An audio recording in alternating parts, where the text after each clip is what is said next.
السبب في الاسهال القهوه ولا الحليب؟ اسمه حليب على فكره مش لبن، عشان عارفه ان في ناس هتتريق. احنا لازم نفصل في الموضوع ده. لو بتشرب القهوه من غير حليب وبيجي لك اسهال يبقى السبب القهوه، انما بقى لو جربت تشربها بحليب وبرده بيجي لك اسهال يبقى قدامك حل من اتنين: تشربها من غير حليب وده حل بديهي، او انك تغير نوع الحليب. الحليب اللي اغلب الناس بتشربه هو دايما حليب حيواني، يا بقري يا جاموسي.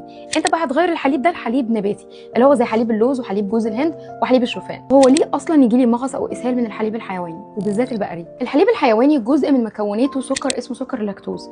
في ناس كتير ما بتعرفش تهضم سكر اللاكتوز ده، فبنقول ان عندهم لاكتوز انتوليرنس، وده بيكون بسبب ان عندها نقص في الانزيم الهاضم اللي بيهضم السكر ده، وده اسمه انزيم اللاكتيز. كل ما هيجي يشرب الحليب الحيواني اللي هو فيه سكر اللاكتوز ده وهو ما عندوش انزيم اللاكتيز، فبالتالي هيتعب بسبب ان هو مش هيعرف يهضمه بشكل كويس. فالسكر ده لما ما بيتهضمش بيروح للقولون، في بكتيريا هناك هي اللي هتهضمه او هي اللي هتخمره. نتيجه العمليه دي بقى بيعمل مغص وغازات وامساك واسهال. طب لو انت ما حبيتش طعم الحليب النباتي زي حالاتي تعمل ايه؟ اقول لك الفيديو اللي جاي. انا اماني، لو عايز تشرب قهوتك صح وعلى مزاجك اعمل لي فولو. قهوه مش بس مود،